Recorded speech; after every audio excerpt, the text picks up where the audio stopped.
kalau tiap malam lomba, dikisahkan oleh Imam An-Nawawi dalam kitabnya At-Tibyan, itu lomba dengan Abdurrahman bin Auf, Tamim Ad-Dari, itu tiap malam paling minimal sekali khatam Al-Quran dalam tahajudnya. Tapi dahsyatnya, besoknya sekiannya itu selalu datang 60, kalau kita sekarang 60 kontainer datang, isinya emas, perak, berlian, macam-macam. Ya, kebayanglah kalau ke PTM datang 60 kontainer isinya emas, perak. Makanya nggak ada yang dikasih lagi sekarang. Nah, lihat sini, sudah? Saya mulai ya. Nah, ini saya harus selesaikan ini. Kita sepakat dulu sampai jam berapa kita? Oh enggak, kalau Anda mau sampai jam 11 silakan saja. Saya setengah 10 selesai lah. Karena ini pembuka ya, pembuka. Ke depan kita akan lebih kompleks karena saya pengen ini dicoba sampai sepekan. Nanti akan melahirkan perubahan. Ke depan kita akan bicara tentang riba, tentang macam-macam dia. Itu perlu lebih fokus lagi. Ini yang dasar untuk sepekan dulu. Siap ini ya? Yuk kita mulai. 1. Rizki lewat ikhtiar atau usaha. Saya boleh teman-teman sekalian buka ini ya? Ini udah? Ya. Udah. 1 yang lewat usaha itu ikhtiar. Ya, buka Quran surah 39, Quran surah 53 ayat 39. An-Najm ayat 39. Wa allaysa lil insani illa ma sa'a. Wa allaysa lil insani illa ma sa'a. Wa allaysa lil insani, bahkan setiap manusia itu, awas, illa ma sa'a, akan mendapatkan rizki, akan mendapatkan hasil dari apa yang telah ia usahakan dengan sungguh-sungguh. Jadi kalau Anda ingin mendapatkan apapun, mau dapat pahala, dapat rizki, dapat ini, dapat itu, maka semua bergantung yang pertama pada tingkat kesungguhan usaha Anda. Usaha yang serius, yang sungguh-sungguh disebut dengan sa'a, yas'a, sa'yan. Sa'a, yas'a, sa'yan.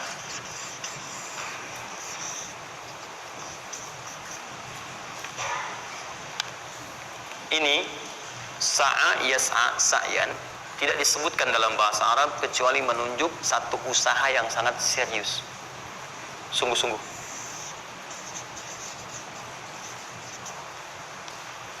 Rizki yang pertama ini sifatnya kata Al-Quran, langsung Allah yang menyampaikan. Kalau Anda mau mendapatkan rizki itu, baik yang sifatnya materi, uang, rumah, mobil, pakaian, makanan dan sebagainya, maka Anda mesti serius usaha. Ini usaha yang serius. Saya belum bicara bagaimana cara usahanya, tapi Quran ingin membangun komitmen dulu. Anda mau usaha nggak? Anda usaha, saya kasih kata Allah. Tapi kalau Anda nggak usaha, nggak akan turun rezeki. Ya, nggak ada rezeki turun dengan cuman diam aja, nggak ada. Anda mesti usaha. Saat saya berada di Mesir, ada 2 mahasiswa itu saling, mereka paham Quran. Mereka diskusi ingin membuktikan kebenaran Quran. Yang satu cara berpikirnya benar, yang satu keliru. Yang satu berkata, Allah kan sudah jamin rezeki kita akan diberikan, ya kan? Sampai kita wafat sempurna rezeki. Jadi nggak nyari pun pasti dikasih. Cara berpikirnya seperti itu. Ini yang dipakai oleh orang liberal sekarang. Nah, maksudnya logika semacam ini. Yang satu lagi berkata, memang Allah kasih, cuman kita mesti usaha. Dia sebutkan beberapa ayatnya. Yang satu bertahan dengan pendapatnya, dia ingin buktikan, saya masuk nanti ke masjid. Kalau di Timur Tengah itu suka ada zawiyah, tempat-tempat khusus untuk ibadah. Dia masuk ke dalamnya, sembunyi di belakang meja. Nah, di masjid itu suka ada muhsinin, para donatur yang itikaf, kasih makan. Hari pertama semua dikasih, dia tidak, karena ngumpet. Karena perjanjiannya nggak boleh ada usaha apapun. Hari kedua dia masih ngumpet, nggak dikasih, semua dikasih yang ada. Hari ketiga sudah lapar sekali, sudah nggak tahan. Begitu udah dikasihkan, yang muhsinnya tanya, hal min akhar, ada lagi yang lain nggak? DKM jawab karena nggak tahu, kan ngumpet. Nggak ada yang lain. Baik, kalau gitu saya kasih ke tempat lain. Karena beranjak mendengar suara itu, dia langsung kasih kode dengan berdaya. Kaget kan DKM. Begitu dibuka, ada orang ngumpet di belakang meja, sudah kelaparan. Akhirnya dia ada orang satu lagi di sini, langsung dikasih bagiannya sampai dengan 3 bungkus. Begitu dikasihkan itu, teman yang kedua tadi yang mengatakan mesti ada usaha, langsung mengejar pada teman yang bersembunyi. Dan dia katakan, kan saya bilang dari awal, rezeki itu mesti dicari, walaupun dengan sama. Saya juga sama, Ustadz pemateri misalnya kan, begitu kehausan ya, ini kan, misal panitia datang, macam-macam. Misal, ya itu contoh. Saya nggak biasa ceramah sambil minum, ya.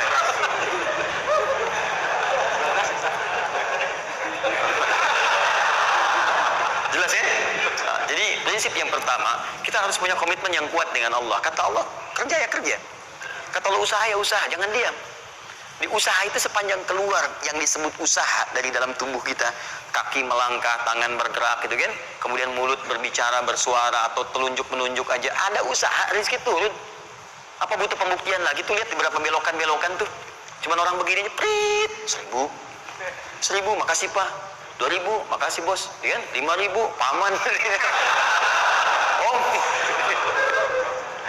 jelas ya, paham ya? Nah, ini yang pertama, usaha yang serius. Nah, ini langsung dicontohkan oleh Allah. Bahkan kalau Anda serius, nah perhatikan, ini jejaknya langsung ditemukan dan diabadikan dalam Al-Quran. Ada beberapa tahapan yang mesti kita tahu. 1, 2, 3. Perhatikan cara keseriusan yang digambarkan dalam Al-Quran. Teman-teman, kalau saya sebutkan sa'ah dalam Al-Quran, mungkin agak banyak kita mencarinya, butuh energi. Tapi kalau saya ilustrasikan begini, antum insya Allah akan lebih cepat menemukan. Kalau kita haji atau umrah, kemudian ada ritual setelah tawaf, namanya apa? Sa'i. Apa itu sa'i? Tuh kan, lari-lari kecil. Kalau lari-lari besar, maraton. Kan sudah saya tuliskan di atas. Sa'i itu kan dari sini tulisannya. Ya, dari mana sa'i itu? Safa ke Marwah. Ya, buka Quran surah kedua ayat 158, paling kiri di pertengahan. Innas safa wal marwata min sya'airillah faman hajjal bait aw i'tamara fala junaha alaihi ay yatawafa bihima man tatawwa khairan innallaha syakirun alim. Lihat sini. Ibadah ini kenapa dinamakan dengan sa'i? Dan sementara orang sekarang agak kurang tepat menerjemahkan dengan lari-lari kecil. Dalam bahasa Arab lari kecil bukan sa'i. Dalam bahasa Arab lari-lari kecil itu bukan sa'i. Ingat baik-baik kalimat ini. Kenapa dinamakan dengan sa'i? Karena di tempat ini pernah ada satu sosok yang sangat bersungguh-sungguh untuk berusaha, sangat serius untuk mendapatkan rizki dari Allah Subhanahu wa Ta'ala. Sosok ini datang, diantarkan oleh suaminya. Kemudian ketika diantarkan, ternyata ini yang paling menarik. Ini yang saya berikan 3 panah ini. Diabadikan kisah ini di Quran surah ke-14 ayat ke-37. Pertama diantarkan. Ya, begitu tiba suami istrinya dengan anak yang baru lahir, tiba-tiba langsung bermohon kepada Allah. Perhatikan, bukankah Allah pemilik rezeki? Masih ingat tadi teori di awal? Pusat rezeki ada di mana? Baik, nah ini teman-teman sekalian, kaidah yang pertama, kalau antum ingin berikhtiar berusaha, maka hal yang pertama dilakukan adalah mendekat dulu kepada pemiliknya. Mohon minta kemudahan, minta petunjuk, minta kenyamanan, minta keberkahan. Itulah sebabnya sebelum kita berangkat, kita sholat dulu. Sholat subuh, sholat fajar, menghadap, usahakan. Makanya Nabi setelah selesai sholat, selalu minta kepada Allah diberikan petunjuk mendapatkan rezeki. Ya, yang di Ibnu Majah nomor hadis 925 itu, Allahumma inni as'aluka ilman nafi'a wa rizqan thayyiba wa amalan mutaqabbala. Minta. Kalau dalam bahasa kita, ya Allah berikan saya hal yang bermanfaat, ilmu bermanfaat dan rezeki terbaik di hari ini. Minta. Nah, begitu sampai beliau bermohon pada Allah, Rabbana inni askantu min dzurriyyati biwadin ghairi dzi zar'in inda baitikal muharram. Perhatikan ya. Ya Allah, saya bermohon kepadamu, engkau yang merawat kami, memerhatikan kami, memberikan rezeki kepada kami. Sifat rububiyah yang disebutkan namanya Rabb. Begitu meminta kepada Allah, ya Allah sekarang saya diperintahkan olehmu sebagai tawadu. Nabi Ibrahim mengatakan, saya menempatkan sebagian keturunan saya, istri saya, anak saya di satu tempat yang sangat gersang. Anda bayang nggak? Tempatnya gersang, gunung-gunungnya itu batu-batunya itu rapat luar biasa, kerasnya luar biasa, dan nggak ditemukan sumber air di situ. Artinya kondisi yang paling dalam lah, ya. Kondisi yang paling sulit didapatkan. Jadi selevel tumbuhan pun nggak ada. Jadi saya mau katakan begini, lihat ya. Anda pergi ke satu tempat, Anda berusaha tuh masih ada, Google-nya ada, bangunannya ada, kendaraan ada, modal ada, tinggal kelihatan semuanya jadi aktiva semua tuh. Tinggal kita olah aja. Ada orang yang pernah mendatangi tempat yang semuanya nggak ada bahan-bahannya. Bayang ya? Kosong. Tuh, saya pernah satu kali waktu ada krisis itu beberapa ke belakang, itu semua showroom macam-macam tuh pada jatuh. Dan saya diundang ke Hyundai untuk ngasih motivasi, ngasih training. Pertama kali saya dibawa itu, teman-teman sekalian, saya dibawa ke showroom mereka, selapangan tuh, isinya mobil semua. Mobil, apa perkataan pertamanya? Kata manajernya, Ustaz, itu biasanya kami kosong nih. Sekarang banyak seperti ini katanya. Mau nanti diberikan gambaran seperti apa, kami mesti semangat macamnya. Saya bilang, Pak, luar biasa ya. Tahu nggak Pak, orang yang pertama kali menemukan mobil, jangankan mobil begininya, bahannya susah nyarinya.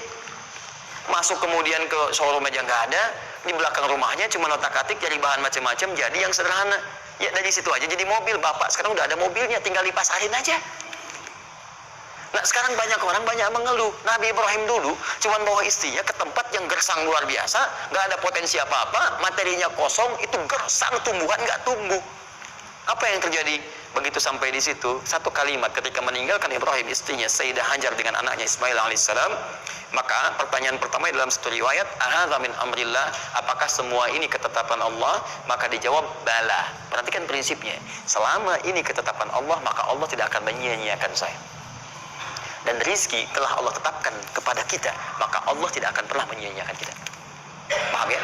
Jadi kalau Anda ditempatkan di kondisi apapun, bahkan mulai belum bekerja, baru lulus kuliah, bahkan mulai baru membuat satu bisnis misalnya, atau macam-macam halnya, ingat, ada yang lebih buruk kondisinya daripada Anda, yang semua bahannya bahkan belum didapatkan.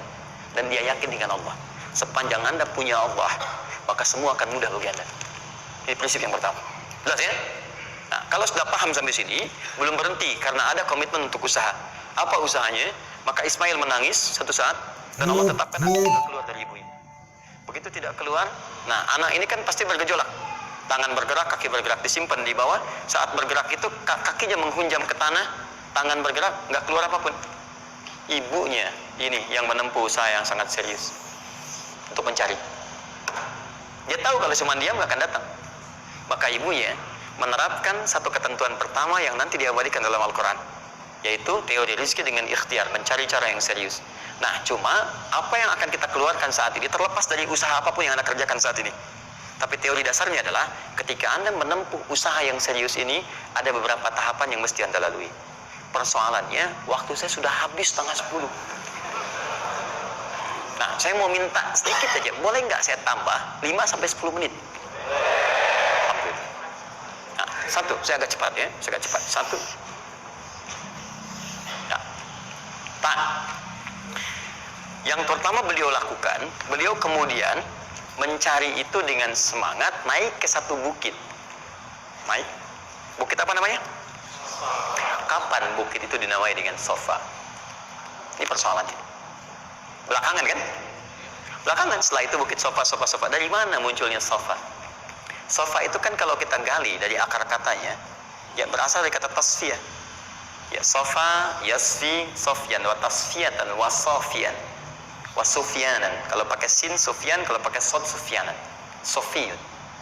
Tasfiyah artinya menyaring sesuatu yang kotor sehingga yang bersih aja yang kelihatan. Kalau Anda menyaring sesuatu, saring, bersihnya itu ada, kotornya hilang, dibuang. Itu namanya tasfiyah. Pakai ta, sod, fa, ya, ta. Ini hasilnya disebut dengan sofa. Orangnya disebut dengan Sofi atau Sufi, perempuannya disebut dengan Sofia. Jadi kalau ada yang namanya misalnya Sufi atau Sofia, ini orang yang mampu menyaring segala yang kotor dalam dirinya sehingga yang keluarnya yang baik-baik aja. Kalau bicara ada yang provokasi, mau ngucapan yang kotor dia tahan, keluarnya yang baik. Mau melihat ada yang kotor dia palingkan, dia yang baik. Itu Sofia. Perempuannya, laki-lakinya Sofi, ya, atau Sufi. Baik. Nah, Sofa, kenapa disebut dengan Sofa bukitnya? Karena pada saat itu, walaupun tidak ada modal, situasinya sulit, beliau bisa menyaring keadaan dirinya, sehingga menghilangkan yang kotor-kotor dalam benaknya, dan yang ada cuma prasangka baik kepada Allah Subhanahu wa Ta'ala. Maksudnya Pak, kalau Anda ingin memulai usaha, sehebat apapun, walaupun nggak ada modal, nggak ada apapun, hal pertama modal terbaik yang Anda mesti lakukan adalah berprasangka baiklah kepada Allah Subhanahu wa Ta'ala. Safa, positive thinking kepada Allah. Allah sudah janjikan kepada saya, maka saya akan memenuhi apa yang Allah perintahkan, dan akhirnya Allah memberikan apa yang dijanjikan. Betul ya? Kalau Anda memulai dengan perasaan yang baik, yang positif, nanti Allah akan angkat Anda berada di puncak seperti Sayyidah Hajar naik ke atas bukit itu. Jelas ya? Dan perasaan Anda pun akan enak. Tapi kalau belum apa-apa Anda sudah negative thinking kepada Allah, maka mohon maaf, jangankan rezekinya, maka usaha Anda pun tidak akan maksimal, effortnya akan sangat kurang. Anda baru mau ke kantor, terus tiba-tiba melihat mendung, ya, terus orang udah mulai macet, terus negatif muncul di situ, ya, mendung, macet. Terus apakah dengan mengatakan ya, mendung dan macet, kemudian macet itu akan terurai? Mendung itu akan sirna? Tidak. Sampai Anda bikin status pun nggak akan pernah kelar. Ceklik, hari ini Bekasi macet. Terus Anda ngapain? Jadi kalau Anda mau mengawali sesuatu, maka positive thinking kepada Allah. Bismillah. Allah yang bikin mendung, Allah yang bikin terang. Nggak ada bedanya. Bismillah, saya diperintahkan, saya jalan. Tak bisa, kemudian saya coba cari alternatif. Macam mana usaha? Paham ya? Nah, kemudian, bukankah seseorang berusaha itu ingin mendapatkan sesuatu? Puncak hal yang diinginkan, yang diharapkan itu bentuknya rizki. Tapi sifat ingin mendapatkan sesuatu, puncaknya disebut dengan marwah namanya. Sesuatu yang sangat diharap, diinginkan, marwah. Tadi kan baik-baik. Ya. Saya mau tanya begini, dari sofa ke marwah, berusaha dengan serius Sayyidah Hajar. Lihat sini, sofa itu kan di atas kan, terus turun kan, turun, tahan sini. Begitu ke sini, terlihat ada peluang di sini.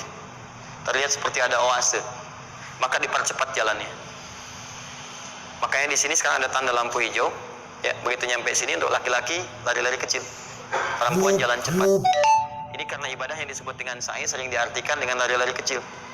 Ini berlari ini teman-teman, jalan cepat ibu. Ini sesungguhnya awalnya ini melihat di sini seperti peluang ada oase di sini marwah. Banyak air. Maka dipercepat jalannya. Sampai di batas ini ragu lagi. Betul nggak ya? Apa cuma fata morgana? Tapi yang paling dahsyat adalah dia memastikan dengan ikhtiarnya. Saya mesti pastikan dulu, jangan menduga-duga. Dikejar sampai ke atas. Begitu kepastiannya tidak ada sama sekali. Ternyata fata morgana saja. Dari sini balik lagi, mungkin di sini ada. Ya, balik lagi ke tempat tadi, balik dilihat sini kayak ada betul di sini. Balik nyampe sini fata morgana. Bola balik, bola balik, bola balik sampai dengan 7 kali. Ya, dari sini ke sini 1. Sini ke sini 2. Ini 3, 4, 5, 6, 7. Ingat, sofa selalu genap, marwah selalu ganjil. Kalau Anda umrah, kemudian tiba-tiba Anda merasa berakhir selesai, tapi posisi Anda di sofa kemungkinan cuma 2. Kalau bukan Anda kurang baru 6 kali, atau Anda terlampau soleh 8 kali. Pasti di sini. Nah, apa hikmahnya? Proses ini disebut dengan sa'i. Perhatikan baik-baik. Tahan, fokus.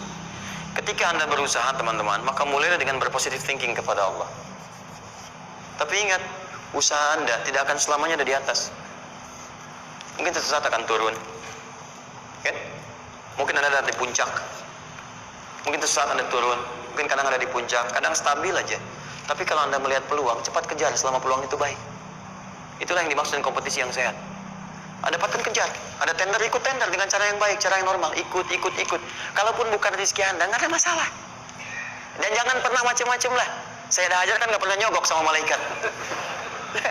Malaikat cepat sini dah, gitu. Saya kan di sini Nabi, gitu ya. Kau minta apa saya kasih, kan nggak pernah. Ya biasa aja, bolak-balik. Ya walaupun mungkin ketika Anda kejar itu bukan bagian Anda, mungkin cuma fata morgana, nggak ada masalah. Saya kasih rahasia besarnya. Sepanjang Anda betul-betul ikhtiar dilakukan karena Allah, maka perhatikan baik-baik. Kadang-kadang Allah seakan menunda apa yang menjadi hak Anda, bukan ingin menunda dan membiarkan Anda tidak mendapatkan sesuatu, tapi ingin memberikan semua nikmat secara sempurna. Karena di atas itu ada nikmat pahala, ada nikmat doa, ada nikmat istighfar, ada nikmat usaha, dan nikmat hasil yang tiada terputus. Tidak terputus. Lihat sini.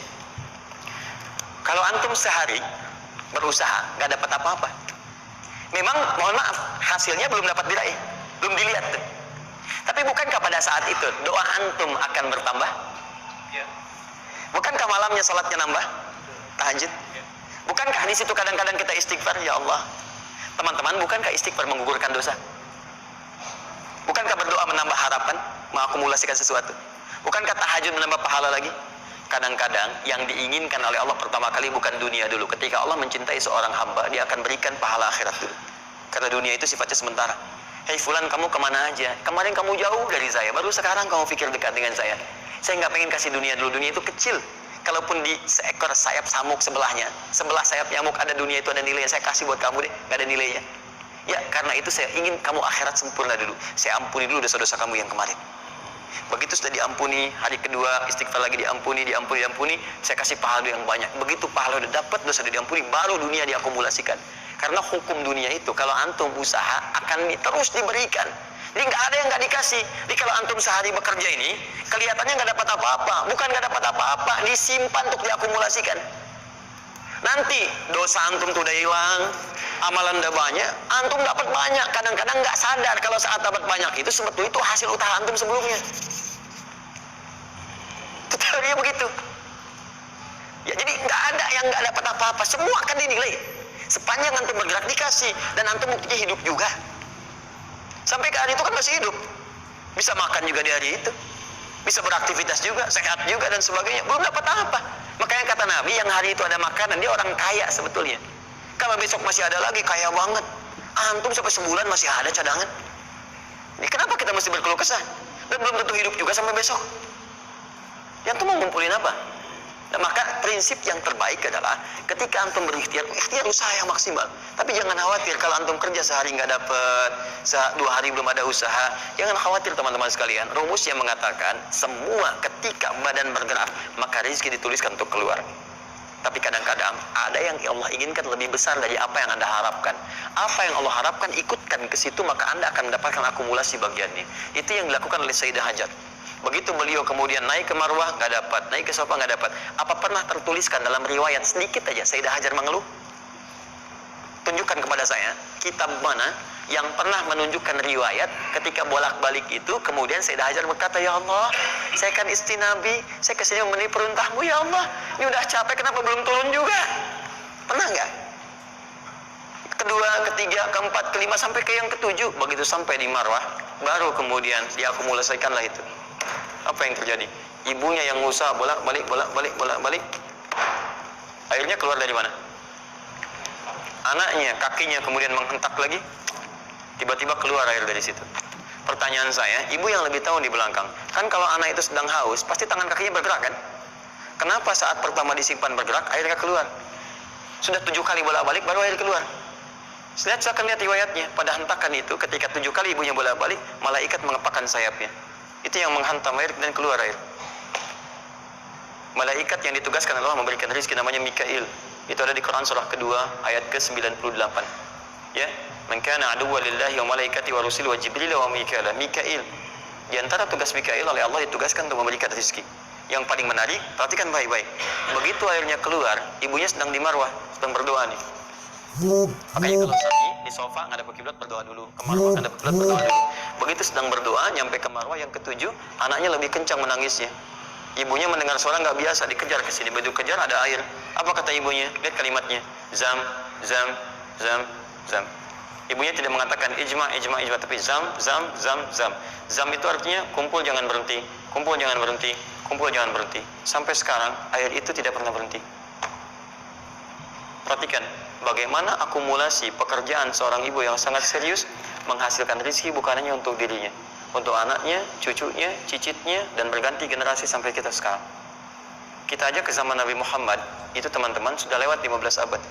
Nabi Muhammad ke Nabi Ismail 29 generasi. Satu generasi bisa ribuan tahun. Nabi Muhammad ke Nabi Musa aja 2000 tahun, ke Nabi Isa 600 tahun. Sekarang ke Nabi Ismail 29 generasi. Muhammad bin Abdullah bin Abdul Muttalib bin Hashim bin Abdul Manaf bin Qusay bin Murrah bin Kilab bin Ka'ab bin Ghalib bin Fihir bin Malik bin Nadar bin Kinana bin Khuzaimah bin Mudrikah bin Ilyas alaihissalam bin Nizar bin Mudar bin Ma'ad bin Addan bin Adi bin Adri ya bin Muqawwam bin Nahur bin Tari bin Yarub bin Yasub bin Nabit bin Ismail alaihissalam. 29 generasi. Yang bisa mengulang 29 ini saya bebaskan paspornya untuk menghafal Quran di pekan depan. Silakan. Boleh, silakan. Tapi kalau salah satu tambah 1 ayat. Jelas? terakumulasi.